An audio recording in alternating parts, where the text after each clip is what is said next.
นะโมตัสสะภะคะวะโตอะระหะโตสัมมาสัมพุทธัสสะตถาอาริยเมตไตรโยโพธิสัตโตติสัตโวดุลาสัพพุริสาตั้งหลายในเมื่อเทวบุตรตนมีปอไลลิวันได้แสนหนึ่งมานังแล้วดังอันยามนั้นอันว่าพระอริยเมตไตรโพธิสัตว์เจ้าก็เสด็จมาด้วยรัศมีอันลุ่งเรืองไลใสงามมากนักยิ่งกว่าพระอาทิตย์ได้ปันดวงมีหมู่นางฟ้าและเทวบุตรตั้งหลายได้แสนโกฏเป็นบริวารก็ถือเอาเครื่องปูชาคือการตามาลาดอกไม้เปื่อจากมาไว้มาหาทานจุลามานีกันมาหลอดแล้วก็สร้างกาลปูจายังมาหาทาดเจ้าแล้วก็เข้าไปนั่งอยู่หนวันออกแห่งพระกาเสมแก้วจุลามณีก็มีหันแลเทโลยามนั้นมหาเทนเต็มปะมาไลหันแล้วก็ทำตนแก้วอินตาวาเตวบุตรตนนี้แม่นเป็นอริยะเมตไตรอันจาลื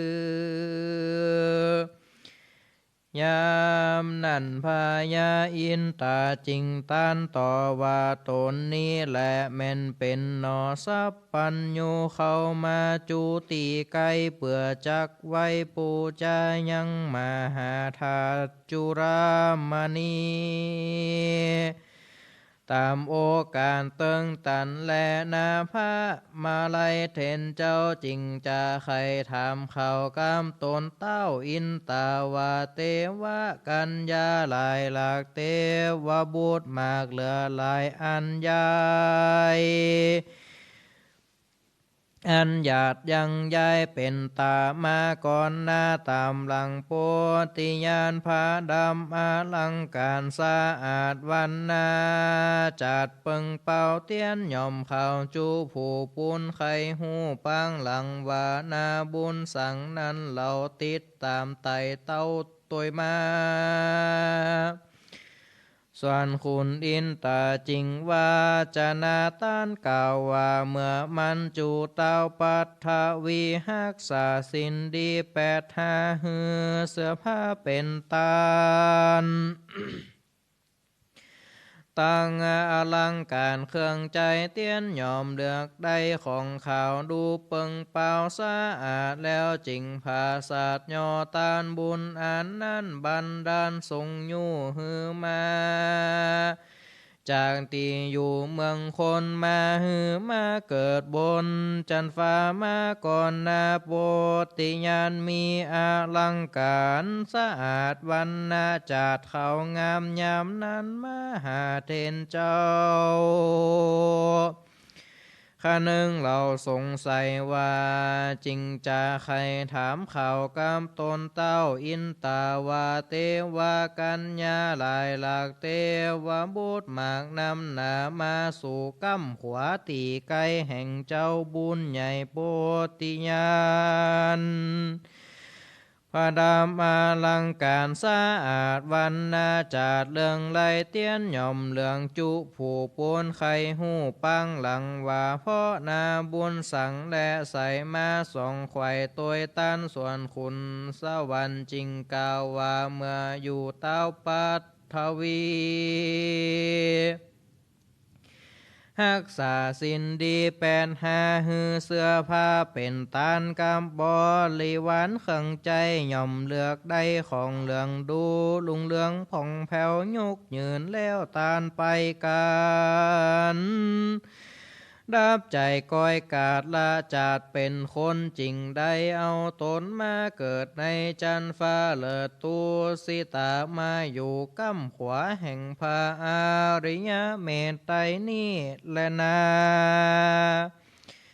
ยามนั่นพระมาลัยตนแก้วได้ยินแห่งกรรมอินตาแล้วจริงซ้ำจะถามว่าแถมเราว่าเทวดามีหลายหลากเทวบุตรมากเหลือหลายฝูงใหญ่ยังหยาดมาสู่กำไส้แห่งนอพุทธามีผู้สาเสื้อผ้างามใจจ้าปึงเป่งเตียนนายอมมาสีแดงจูผู้ปูนไข่หูปังหลังว่าเพราะนาบุญสั่งแต่เราติดไต่เต้าตัวมาว่าอันเหมือนั้นขุนอินฟ้าจิงไว้นาเจียนจาวาดูรามาหาเทนเจ้าเมื่อเขาจูเต้าปัทวี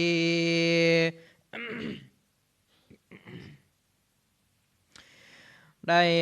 ฮือเสื้อผ้าเป็นตานกำตังปอลีวานเขังใจเตียนหย่อมไส้เอาของแดงมาย่อแยงลักขอดยกยืนต่อเตตานบุญอันนั่นบันดาลฮือมาเกิดในจันฟ้าเลิศตูสิตาจิงมีผู้สาเครื่องใจเดียงเสียงไข่จูตนอยู่กำองค์อย่างย่ายแห่งกำไส้หนอโปติญาณนี่และโสเตโลยามนั้นมหาเทนเตปะมาลัยจิงจากไขว่าเทวาเทวดามีหลายหลากเทวบุตรมากนำหนาตัวกันมาเป็นหมู่แห่นแห่อยู่ปังหลังแห่งนอพุทธทั้งตีไว้พระดาบเครื่องใจนานีละเขียวงามตาจูผู้ปุ้นไข่หูปังหลังว่าพ่อนาบุญสั่งแต่ใส่มาส่องควายตัวตันยามนั้นขุนสวรรค์เจ้าฟ้าจริงไว้นาเจียนจาวามนุษย์สาเมื่ออยู่เมืองคนลุมไตหักษาสินไว้ดีงามศรัทธาตามบ่อย่อนได้ฮือผ้าผ่อนเป็นตานตั้งบริขารเครื่องใจ ย่อมเดืองได้แต่ของเขียวบ่อใจตานีมีใจขีตานไปกันดับใจกากาตายจากจาดเป็นคนจริงเอาตนมาเกิดในจันฟ้าเลิศตูสีตาจริงมีวัดถาเครื่องใจเขียวเสียงไข่สันนี่แลกันขุนอินตาเก่าแล้วพระตนแก้วเตปะมาไลจริงจ้าถามไปแถมเราว่านอ พระเจ้าปวติญาณมีสารมปานแต่ใส่พระสร้างไว้สันได้ขอจุงไข่บอกข่าวเหือหูข่าวขี้ยาแต่เตอสะโกเปส่วนนาตนอินตาเต้าไทยจิงโนบไว้เจียนจาวาคาแดมหาเจียงจีอุปมาเป่งป้อยดังกะตายน้อยสามัญมันมีใจหานไข่หูจริงแลนไปสู่กงกาจิงเอาสองขาอันสั้นนาหวังยังดันวังใส่สองขาลือจักไปหลอดห้องตึงปืนต้องนาตีบ่หลอนจักมียังใดในยะหนึ่งกำอุปมาดังจ้างตัวตาบอดแอวลาสอดดงด้านบ่ออาจจักพันขึ้นหลอดถึงจิกหยอดด้อยผ่าเป็นดังอุปมาแห่งข้าเป็นเจ้าฟ้าคงสวรรค์จักไข่ปานกล่าวอ้างยังบุญมากกวางนำหนาแห่งหนอโปธาติไว้จักเหือมดใสสันดีบ่หล่อนจักมีแก่ค่าเหตุบุญมากตาหลวงหลายอันว่าพระติไว้ตนชื่อว่าอาริยเมตไตรตนจักลงไปเกิดเป็นพระตนพาเสดไปลุ่นเฮาจัก เจ้าจักได้กะตำบุญหลายหลากปาละมีหมากน้ำหนาปำเป่งมาเมินนานแต่นับอ่านได้16อาสงไข่ปลายแสนมาหาโกดเมินแต่โสดดีหลีส่วนป่าละมีน้อยใหญ่ก็บัวละมวนไข่จูปาการส่วนอันว่ามหาตาน50ก็บัวละมวนหญิงจูอันเกลือได้ย่อปั่นเสื้อผ้าตั้งจ้างมางัวควายเงินคำหลายบ่ไว้จกจ่ายฮือเป็นตานลูกเตรียมใจละขอดก่อสลาต่อเตตานเมียเจียงข้านจืนจอยก่อสลาปล่อยตานไปโดยศรัทธาใส่ไฟเอื้อจิงสาละเลือดเนื้อกายาตั้งหูตาตับปอดเต้าสลาต่อเตตานโดยใจบ้านผ่องแผ้วสละชีวิตแล้วตานไปบ่อาจจักไข่เก่าอ้างป่าละมีเจ้ากวางน้ำหนาบ่อาจสามัทธกาวจ๋าแห่งกุลหนอโปธาบุญใหญ่ฮือเสียงไข่ตามมีบานนี่พาอาริยเมตไตรเป็นเจ้าป่าละมีหมากเต้ามีบุญป่าละมีคุณแก่แก้วจักหนังท่าแต่นแก้วทรัตพญาไปนานี้แลนาในกาลยามนั้นหนอคุณทำตนองค์อาจคือพระอริยเมตไตรก่อสาเด็จไปบ่จ้าหนังสองหน้ากองตาแห่งมหาเทนเตปะมาลาย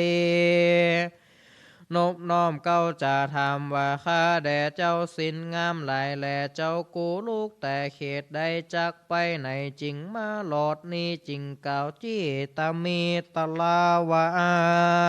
นเทโลเมื่อนานมาหาเทนเตปะมาไลจริงจะไข่เก่าตานวาดูรามหาลาตนองค์อาจเจียงคานตะรงสมปันหลายหลากเฮานี่มาจากจุมปู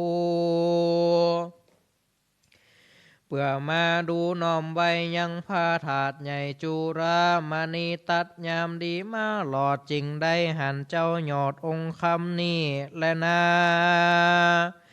ยามนั้นพระอริยเมตไตรโพธิสัตว์เจ้าจริงตานเหล่าพุทธชาวาในเมืองมนุษย์สาลุมไตจุผู้ใหญ่น้อยยิ่งใจมีหลวงหลายม้วนหมู่เขาเอากันอยู่สันได้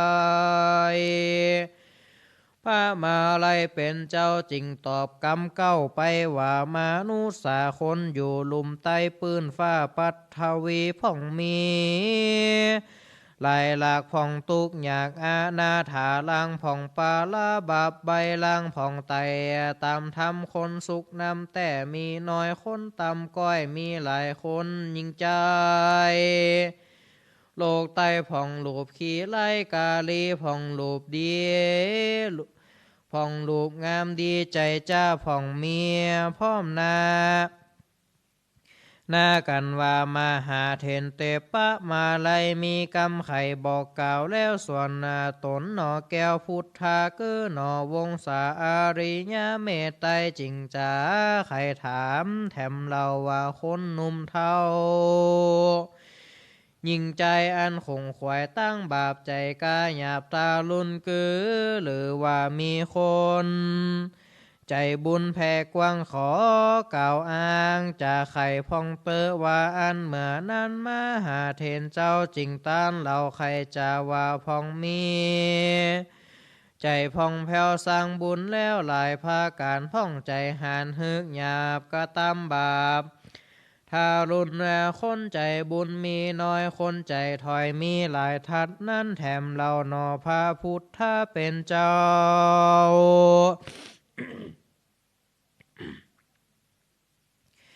จริงถามเหล่าตัวไปว่าบุญอันใดนั่นใส่อันหมูใหญ่น้อยยิ่งใจได้คงควายสร้างก่อสืบติดต่อตัวมา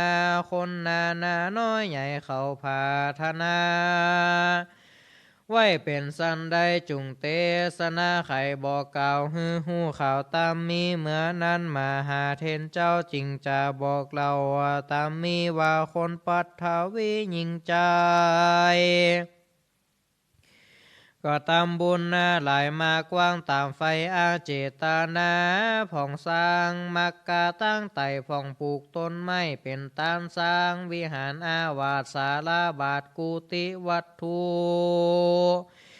มียกเหยือนโดยใจจืนเจยบ้านผ่องฮือตานเข้าน้ำปัดใจพร่ำของกินผ่องหักษาสินใจใจคนลุมไตยิ่งใจกระตำบุญนะหลายต่างตามไฟอ้างศรัทธาต่างผาธนาคำเจ้าว่าเมื่อตนเจ้าอาริยเมตไตรจักลงไปเป็นพระโพธิยังสัตตาโลกฮือพ้นจากโศกเครื่องขี่ขอนาบุญมีอยู่ไกลแลน้อมไว้ฟังธรรมคนหนาน้ำใหญ่น้อยเขาผาธนาไว้สันเดียวยามนั่นนะตนแก้วอาริยเมตไตรก็มีหัวใจจืนจ้อยจริงกล่าวถ้อยไขกำว่าแม่นคนหนาน้ำใหญ่น้อยผาธนาข่อยตึงตันนามักไข่หันยังตนขาในเหมือนลาไปลุนจึงฮือเขาก็ตำบุญวิเศษตามห้องเขตมีมาจุงฮือตั้งใจฟังธรรมมหาเวสันตาลาจาตกะจุงฮือฟังได้วันหนึ่งไขว่สุดไปด้วยเครื่องตั้งหลายตามจารีตคือพระติดปันดวงดอกบัวหลวงและดอกปานวางเป็นถาดจังก้อนพักตบช้อนอย่าฮือผาดวางเป็นบอนเป็นกองดอกกาสลองหอมยิงฮือแต่ละสิ่งปอปานเอาใส่เนื้อขันตั้งไว้เตี้ยนใหญ่น้อยตัวจอมจ่อตุงล้อมไหลหลากปั้นหนึ่งหากเป็นตาลาแล้วรีบแต่งได้อย่าผ่อนนาเข้าปันก้อนดีงามลำดับตามคบไขว่มาน้อมไว้ขจาแล้วอาลาธานาพระมาเตศยังธรรมมหาเวสสันดรอันบวรไหลหลากกาถามากถึงปันจุงเอาการฟังคืนกับวันหนึ่งใสฮือเมียนไข่สุดป่ายย่ำเมื่อคนตั้งหลายน้อยใหญ่ก็ตามตนได้ตามทำเป็นดังกรรมมาเราแล้วฮือลู่ข่าวขี้ยาเตียงจักสมกรรมผาธนาไฟอ้อยบอกกาดก้อยแผ่พันจักก่อจางได้หันตัวข้าทัวจือว่าอาริยเมตไตรตนจักลงไปเป็นพระโพธิโลกไปหน้าไปลูนจะแลส่วนว่าคนฝูงใจหยาบกะตำบาปน้ำหนาเกืออนันตาริยกรรมหาสิ่งเป็นกรรมนักยิ่งเลือหลายบ่สมหมายได้ผากปนเสียจากอาเวจีคนมิจฉาทิฏฐิมืดปอดบ่แจ้งสอดกองทำคนมัวดำห้าวหาดอยู่ประมาทตั้งบุญคนตาลุ่นหยาบจากะตำบาปกาหลวงหลายฝูงยิงใจนั้นใสจักบ่หอนได้เตรียมตันบ่อาจจักหันนายังค่าจือว่าพระอริยเมตไตรตนจักลงไปสู่แผ่นดินเมื่อไปลุนจะและนา มหาเตปะมาลัยจิงตานจิงตันไข่พุทธชาวาดูรามหาราชเจ้าตนพาเสตันจักลงไปเกิดเป็นสัพปัญญูสั่งสอนคนจุมปูลุมไตพร้อมเสียงไข่อินพรมจักมีเมื่อใดนั่นจาวาอันเมื่อนั้นหนอพระอริยเมตไตรจิงจะไข่ตอบถ้อยว่าเมื่อว่าในเมื่อพระยอดซอยโกตามาตั้งศาสนาเมียนไว้ได้5,000 ปีควายเป็นตาลายะเมื่อนั้นศาสนาสุดซอยคนจักถอยน้ำหนาใจมัวดำมืดบอดบ่คืดหลอดตั้งบุญปากันหนุนตั้งบาปการฮึกหยาปาลาบ่ตีคาเตียงมัน อายุหากสันปันตายคนยิงใจไหลแหล่บ่หูจักพ่อแม่วงศาบ่หูจักญาติกาปีน้องจักอยู่รวมห้องจอมกันอยู่สุขอยู่สนุกนั้นสมสู่เหมือนดังหมูและหมากาละยำนั่นมาขวายคนหนุ่มไตยิงใจอายุบ่หลายเตียงมันจักมินสั้นถอยลง100 ปีปงเป็นขนาดแล้วจักก้อยกาดลงมา90ว่าสาแถมเราบ่ตั้งอยู่ที่เก่าสันดี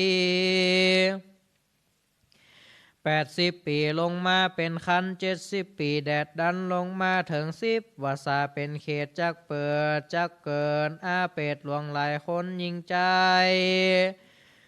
โลกไตจากอายุได้5 ปีก็จักมีลูกน้อยอ่อนปุตตาและนากาละยำนั้นมาข่อยคนหน้าใหญ่น้อยหันกันตามดงดันเทินทองตามเหตุตามเขนห้องเกหาตามมากาตั้งไตตามริมน้ำใหญ่วังใสก็จักได้ใส่ใจสอดหูว่าเป็นหมูกวางทลายเป็นงัวควายเป็ดไก่ก็จักเลยไหลตีกันมือก็พันหาค้อนตั้งหมู่ก้อนหินผาวัตถุนานานันไซก็จะเกิดได้สับปั้นกลายเป็นมีดฟ้าฟันหอกดาบเขาลบผาบฟันกันตุกขึ้นวันบ่เหือดฮอนไม่เดือดมองมันหาตีสุขสำลานบ่ได้ความร้อนความไข่ปัดทวียามนั่นคนยิงใจลังผ่องอันหัวส่องสัญญาณก็จักละเกหาเฮือนตนแหล่นเลลนฟังเฝ้าเข้าสู่เต้าดงไผ่หนีตัวไก่จากหมูไปลีซ่อนอยู่ดงหนาอยู่ตามเกหาเทือนทองไก่จากห้องเมืองโคนกันโกละหนไม่เดือดกลายเป็นนากายแห้งเหือดไก่กาเกือว่าคนปาลาหยับจ้าได้เข็นฆ่ากันตายเฮือชิบหายไว้วอนบ่เหลือหลอดคนใดส่วนคนฝูงไปอยู่ป่าก็จักกว่าคืนมาสัวเกหาตีเก่าขนึงเหล่าเล่งหันก็จักเอาการม้วนหมัวตั้งตนอยู่ตามธรรมบ่มีคนมัวดำกายหยาบจักเว้นจางบาปจังไรตาโตปะลังท่านนั่นไปนาคนหลุมฟ้ายิงใจอายุจักหลายยิงขึ้นตั้งแต่ปื้น10 ปีจำเริญดีหลายแหล่อายุพ่อแม่10วาสาลูกเกิดมาไปนาอายุลูกกว่าถึง20สืบแนวนาวต่อเต้าเฮืออายุลูกเต้ายืนหลาย200 ปีไปเป็นขนาดบ่ได้กากาดลำดับไปใจต่อเต้าได้ปันปีเกิดลูกมีมาแถมเราอายุยืนกว่าเก่า2 ปันลำดับกันไปใจต่อเต้าได้10,000 วาษาเขาบ่ละภาคเว้นเสียจากกองธรรมบุญจักนำทรงอยู่ฮือตั้งอยู่เมือนนานบ่มีลูกหลานไปนาอายุ10,000 กว่า2-3ลำดับตามบ่ขาดถึงขนาด100,000 ปียังจำเริญดียิ่งโยดถึงตือโกนอาสงไขยำนั่นคนยิ่งใจโลกไต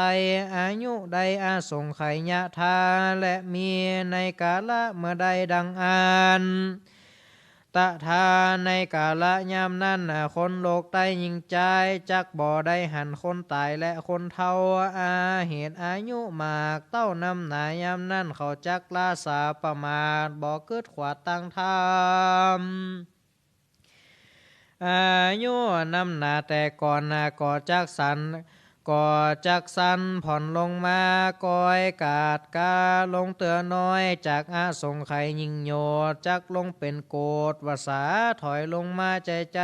ลงหลอดคอย100,000 ปีคนโลกีมนหมู่เกาะยังบ่ฮู้ค่าหนึ่งยังมีใจประมาณอายุซ้ำก้อยกาดลงมา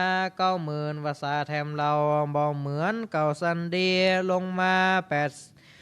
80,000 ปีเป็นคันตั้งอยู่หันเป็นตาลาตาทาในกาละยามนั้นคนในจุมปูมวลหมู่ก็จักอยู่ใจบ้านหาโจรมานบ่ได้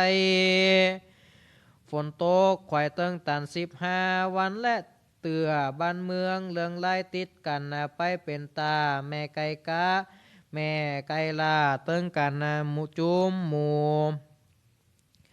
ปวงปันดอกไม้มีพร้อมไข่ลายสีผงบานดีคำเจ้าหอมตัวเต้าอาณาแผ่นพระสุธาโลกลา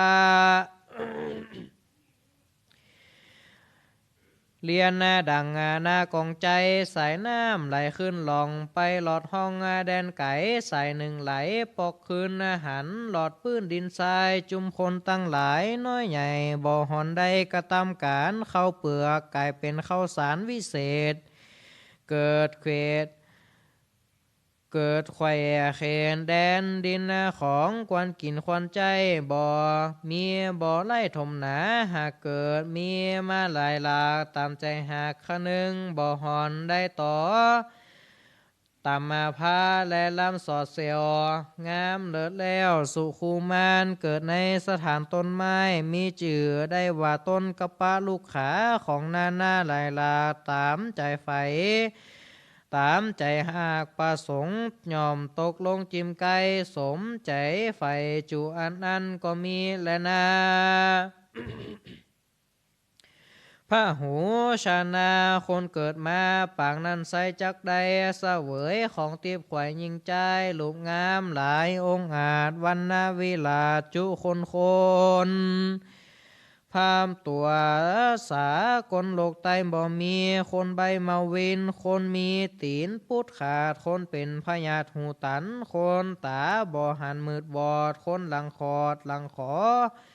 คนมืองอผังลายยกยังง่ายสะเลวามาตังคนอาธรรมบาปซ้อนก็บ่หอนจักมีตัวปัทวีแผ่นลาคนตัวฟ้ายิงใจ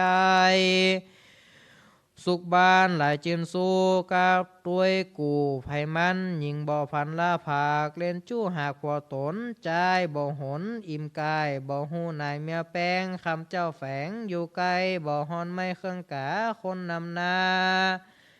ลายลางบ่มีกามปากจ๋าเถียงบ่มีเสียงหาดเฮาในเขตเต้าเขตเมืองนั่นแหละนาเหตุว่ามนุษย์สาน้อยใหญ่เสวยของตีบไข่ยิงใจสัตว์ตั้งหลายแต่เก้าเป็นข้าศึกกันมาจากมีเมตตามนหมู่พร้อมหน้าอยู่จอมกันลาจะสีผันปากวางกับหมูจ้างปังป่ายปังปอนหลายเป็นตากับงูเห่า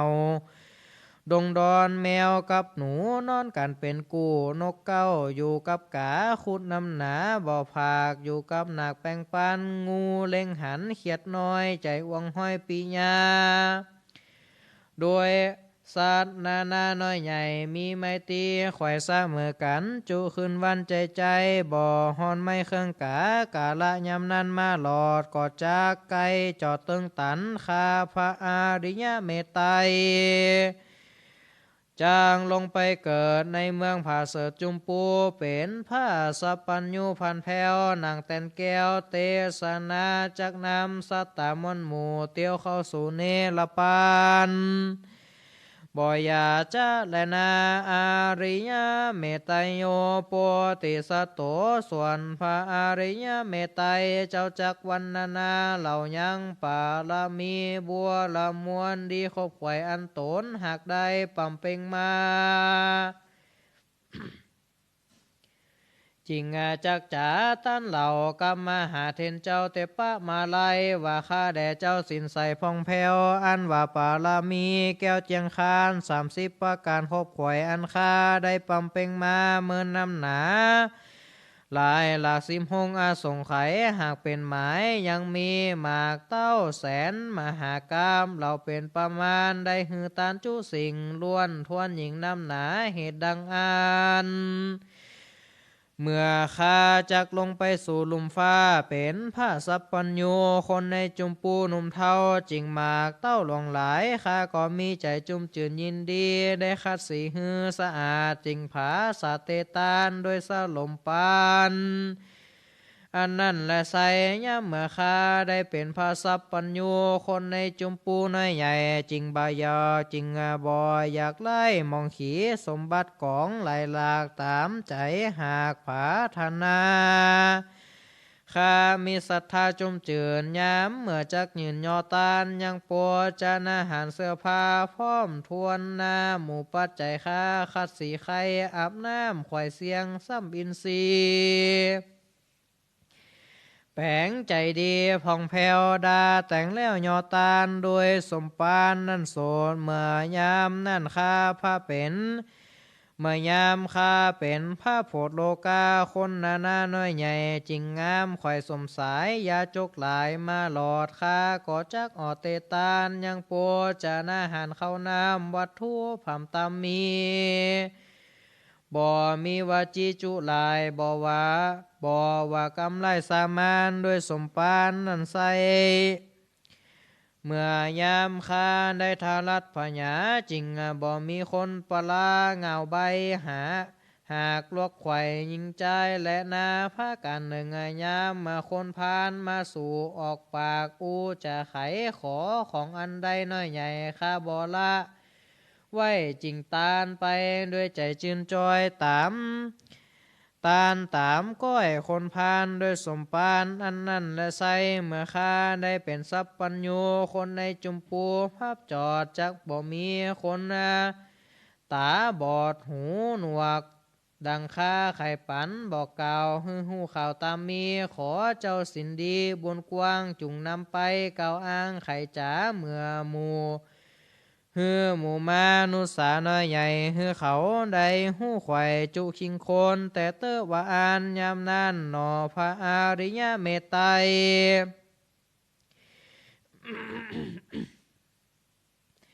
จริงย่อมือไว้อาภิวาทยังพระถาจุรามานีแล้วประทักษิณดีสามตังแล้วก็สั่งอำลายังมหาเถรเตปะมาลัยเสด็จไปสู่จันฟ้า